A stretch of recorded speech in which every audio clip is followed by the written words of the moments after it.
Hello Internet, welcome to Film Theory, where no matter how much the theorist dynasty grows, we promise to never get a big head. Well, theorists, my buddy Paul Rudd is back. I'm Matt Pat. I'm Paul Rudd, star of such hit as I Love You Man. With a new hit movie, Ant-Man and the Wasp: Quantumania. Maybe hit is overselling it a bit based on audience review scores for this one, so let me just try that again. Of all the MCU movies, Ant-Man Quantumania is one of them. It says a lot about a movie when the most excitement I get is the final title that reveals that the words Ant-Man were actually hidden in Quantumania the entire time. I was like, whoa, no way. It's like when you find out that the FedEx logo has a secret arrow hiding inside of it. But with this latest release, we officially have entered the beginning of MCU Phase 5, where, as the marketing hype says, nothing will ever be the same, which is actually very much the same for Marvel movies. Hey guys, maybe just consider changing up your press releases every once in a while. Or you know what, never mind, scratch that. Maybe I should be careful what I wish for, considering change is the thing that single-handedly drove this movie into the ground. Well, that and Soggy Bottom MODOK. Seriously, this is like the alternate universe if they had waited to reveal Ugly Sonic as part of the movie. Here, we're just stuck with this thing for 2 hours. Anyway, if you're really into PG Rick and Morty episodes, then this one is the movie for you. I'm the eye-hole man. Whether you like the film or not, something that I've seen everyone agree on is that things felt off about the story. Scenes that felt awkwardly placed, moments that resolved too quickly, character arcs that were more like character cliffs. And this time, there's no one around to break the fourth wall and argue with producers about it. None of these storylines make any sense. Is this working for you?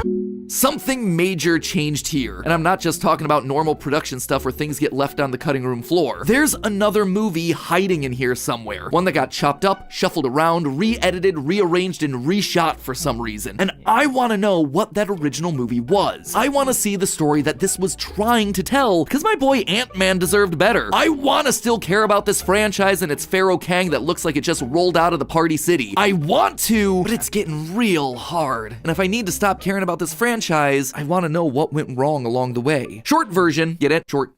Anyway, I think at one point Scott Lang's adventure to the quantum realm not only had a very different, much darker ending, it also had a more complicated, morally complex story arc for the main character. But here's the biggest twist. I think solving what this movie could have been tells us a fascinating tale of the major mistakes that Marvel and the rest of Hollywood are making right now. Okay, so let me give you the quick recap of the movie we got so we can then, actually piece together the movie we should have got. So it's 2025 and Scott Lang is kinda sorta retired from Ant-Manning since there really hasn't been an Avengers level threat lately, except for a city being taken hostage, a giant kaiju battle over Egypt, the multiverse ripping apart, and the complete rampage of a deadly witch gone rogue. Everyone just forgot Scott's number for those. So instead, he wrote a book, available on audible.com, I have no doubt. Meanwhile, Hope is running Pym Industries as a do-gooder girl boss, Hank is collecting fat paychecks for mildly reacting to CGI ants, and Janet is definitely not talking about what she did while stuck in the quantum realm for the past 30 years. Seriously, don't even bring it up. She just doesn't have time to talk about it right now, okay, guy? As for Scott's daughter Cassie, she's all grown up into a completely different human being. She's also grown up to be an activist, stealing cop cars and protesting for the land rights of blip victims. So basically, she's a flag smasher. But don't worry, it's okay for her to do it because she's the hero's daughter. She also thinks that the grown-ups in her life are kinda resting on their save the world at one time laurels instead of being as angry about all this stuff like she is. Then everyone gets zapped into the quantum realm so this whole boomers versus zoomers allegory can play out with cool monsters and lasers. That's how you communicate, isn't it? By metaphor! The good guys get split up between Hank, Hope, and Janet so she can very slowly reveal the plot, while Scott and Cassie get caught up with a group of refugees being oppressed by an evil dictator, Kang the Conqueror. And yeah, it's going exactly where you think it is. This is the kind of cause that Cassie is super passionate about and she wants to use her powers to help. Scott meanwhile says it's not their fight and he's only focused on getting her home. And with that, we've set up yet again the clear ideological divide between these two characters that we'll then see inevitably play out over the next 2 hours of nope. Wait, Scott just decides to agree with Cassie. Okay, that was quick to resolve itself. Well, anyway, Cassie gets captured by Kang, forcing Ant-Man to cooperate. They escape and ultimately return, storming the castle with their ragtag army of refugees. Kang blasts a lot of people with a disintegration laser, but then makes the strategic decision to only punch all the named characters. Eventually, the script writers remember it's an Ant-Man movie, so Kang is ultimately overwhelmed by an army of CGI ants. Oh, and MODOK is here. And then, right before they escape the quantum realm through a portal, Kang returns. Scott makes the ultimate self-sacrifice by pushing the rest of his family to safety, while he gets the beatdown of his life. I don't have to win. We both just have to lose. Just as it looks like he's about to die, Hope comes in through the closing portal to finish off Kang for good. Maybe. Scott and Hope get a big dramatic heroes looking out over victory wide shot, perfect for an ambiguous but hopeful cut to black cliffhanger, and thus the movie ends with Scott and Hope trapped in the quantum realm with Cassie and the rest of the young Avengers having to work to get them back. Wait, another record scratch? That is like two times we've used the same bit this episode. No, actually, instead of being stranded in the quantum realm, Cassie immediately opens another portal to the real world somehow, and we get a weirdly abrupt happy ending coda almost entirely in VO, where Scott wonders whether Kang will return. And then 2 post-credit scenes in the end of the film teaser confirm that yes, he will return. So, that's the movie. And largely, it works as a film, I guess. Are there plot threads left awkwardly dangling? Absolutely. Is it an Ant-Man movie? No, definitely not. But all of those things weren't what set my theorist senses a-tingling. What really convinced me to start digging deeper here was the ending. Everything that happens from when Cassie turns the portal back on looks a lot like something that was put together after the fact in post-production, using a bunch of recycled B-roll, a few minimal reshoots, and new voiceover. I mean, Scott's self-sacrifice fake-out lasts less than a minute. Just from a visual storytelling perspective alone, doesn't fit the very affectionate, hug-it-out, family-above-all tone that the rest of the movie sets up. No big, how am I gonna get out this time moment. No big reunion scene on the other side of the portal. No restatement of the lessons that were learned along the way. This is Marvel Studios here, people. If that stuff ain't in there, it's because it wasn't shot to begin with. Kevin runs himself a tight ship. The most advanced entertainment algorithm in the world, and it produces near perfect product. And that conclusion is supported by leaks that happened as far back as last September, which said that, while no one was meant to die in the end, Hope and Scott were meant to get stranded in the quantum realm. That shot of Cassie turning on the portal, I suspect that it was originally going to be her activating something else entirely, possibly even as part of a post-credit scene. My personal headcanon is that she was flipping a switch to signal her father's old team to come help him. Our first confirmation that the Avengers are coming back, except this time, they're young. You wouldn't even need to know who the Avengers actually were at this point, just a tense zoom on a digital screen and then assemble.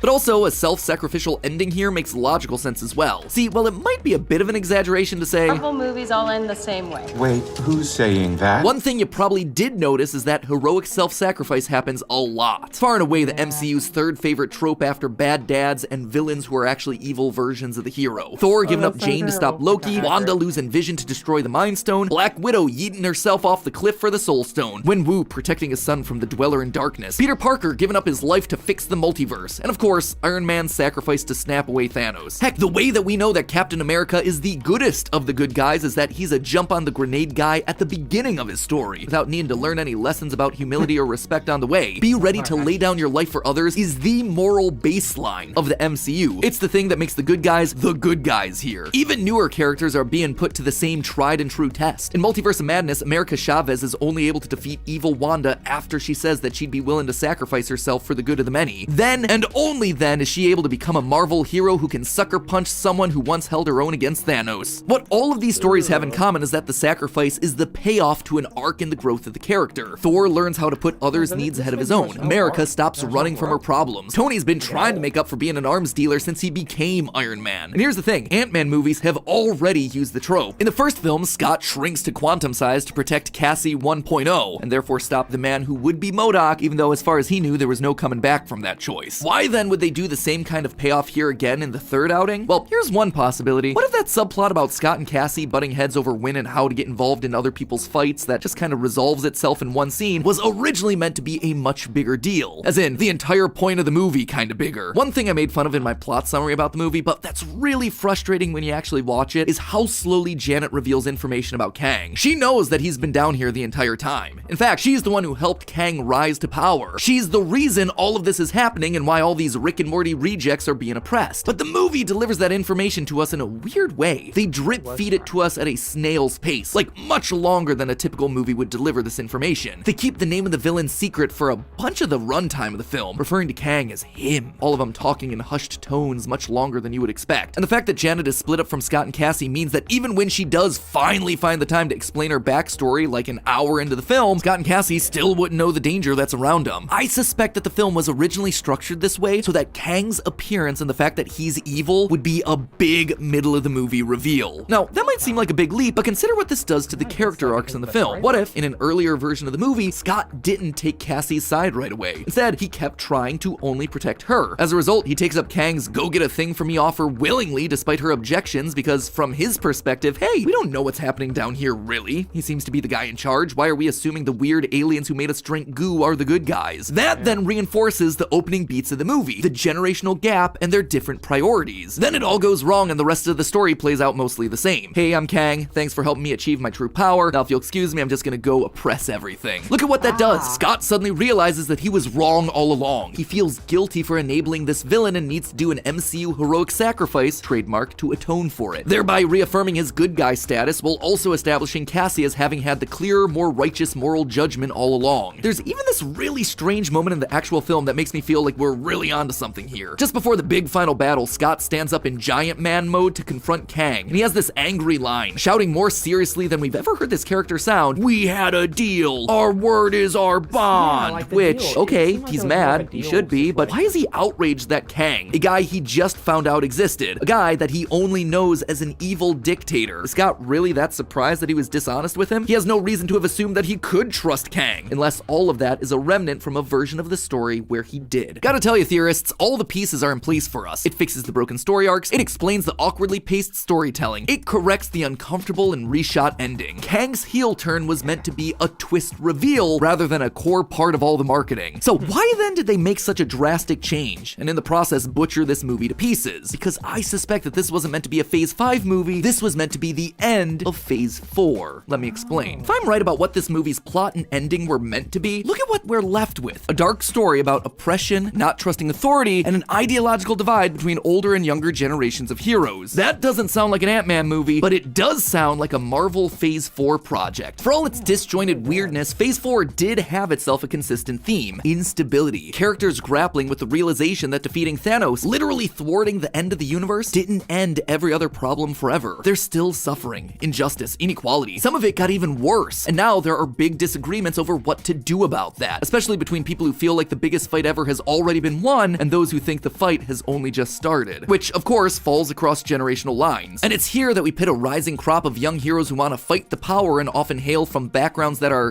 well, less significantly heavy on white guys named Chris, against older heroes who just want to retire. Hawkeye and Ant-Man just want to be dads. The Hulk is into meditation now. The entire nation of Wakanda just wants to be left alone again. And if you're really into heavy-handed metaphors, in Multiverse of Madness, Scarlet Witch goes full supervillain by trying to rip the life force out of a Latina teenager in order to resurrect a fake version of the American dream that only ever existed in her imagination. Even the blackest sheep of Phase 4, Thor: Love and Thunder, got in on these same themes of instability and generational change. I mean, the bad guy wants to literally kill every god. You don't get much more anti-authority than that. And the movie ultimately agrees with Gore. We see that the gods do suck. Thor is only able to win by blowing up his franchise's chosen one conceit, by declaring that all the kids are worthy to be Thor, and that anything from random junk to a teddy bear can be as good as Mjolnir. That right there, that is Phase 4's narrative in one place. The system is falling apart, the people in charge are either corrupt or failing to fix it, the young people know what's what, and they're the ones who are gonna save us. The righteous path for any OG Avenger still kicking around is to aid, mentor, and pass that torch to the next generation. Ant-Man getting tricked into empowering a time-hopping multiversal dictator, him and the Wasp getting trapped and needing help from a younger generation of heroes, sounds like a solid way to bring all these themes together and end this arc of storytelling on a cliffhanger that then gets us eager for the next major chapter of the story in the new Phase 5. So then why would they have changed Quantumania's story?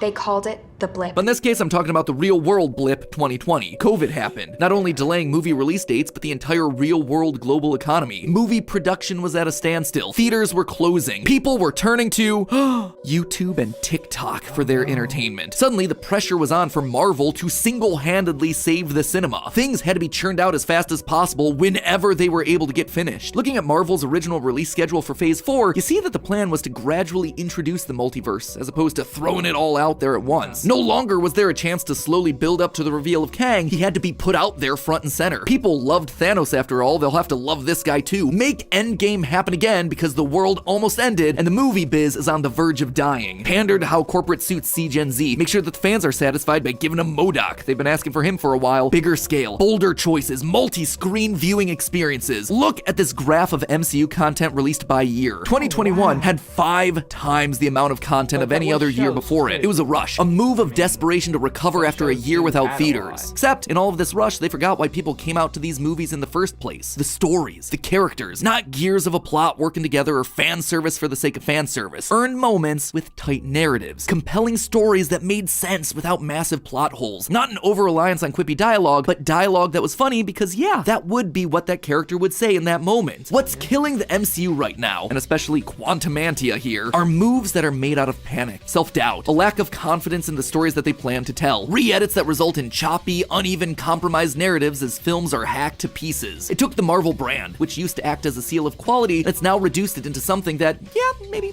I'll go see that when it airs on streaming. The last time a studio acted in this sort of panicked way, rushing to get to the next big event, that was DC. We're still watching how long it's taken them to turn things around. And there you have it, theorists, the darker story for Ant-Man and the Wasp: Quantumania. Are we right? Totally off? Will we ever know? It's hard to say. But what I'm sure about is that this isn't going to be the last time that this genre of theory comes up. The whole media industry is still putting itself back together after years of huge world-shaping events. And even if it didn't play out as dark as it might have, the most relatable story that this movie tried to tell is that you can't really unchange the world, only decide how you are going to respond to it. But hey, that's just a theory. A film theory. Honestly, I'm not going to disagree with that at all. I agree completely. I think the reason why the MCU feels the way it is was probably because they had to rush everything out. But I will say something that I don't enjoy about the MCU recently, and it's brought up, and I'm not a big fan of this, is the idea that all the older characters are having to learn all these new things from the new characters. That's fine, but there's so much wisdom from the old characters. It's almost like, oh, the older characters have to learn so much from the younger characters. It's like, yeah, like, yes, older people learn from younger people all the time. That works, that's fine. But also, there is wisdom from older characters. There's wisdom of what they went through to teach the younger generation. I think it's got to be a both and. There has to be passion from the younger generation, but wisdom from the older generation. It needs to be both. If you don't have both, then it doesn't work. And I think that's one issue with Marvel in a lot of ways, is a lot of the newer characters are trying to outshine the older characters, when in all honesty, it should be both characters working together. To me, that's kind of why I liked Hawkeye, because it felt like they weren't trying to one-up each other as much. But that's why I say I think Marvel has issues right now. I think they need to get back to establishing a character, letting that character grow. Don't put down other characters, but also if a character fails, that's okay. But you know, I love Marvel. I hope it gets better. I do. I really do, because it's been interesting the past few years, and you know, since Endgame, but I will say the one movie that has worked is Spider-Man: No Way Home. And in that movie, did it perfect, because you saw older characters teaching a younger Peter Parker wisdom after losing someone that he loved so much. So through loss, there's wisdom that can be learned from that. And I think that's what's been missing, is through loss and through depression, there needs to be growth from these characters. I think the movies that have worked better has shown that growth in the characters, not just tearing down the other characters. But you know, you never know. Just let me know in the comments what you think. If you think I'm crazy, let me know. But also hit that subscribe, because we're trying to grow this out. But I'm kind of curious your thoughts. What do you think of this theory? What do you think of this video in general? Let me know what you thought of the reaction, and we'll see you later. Bye.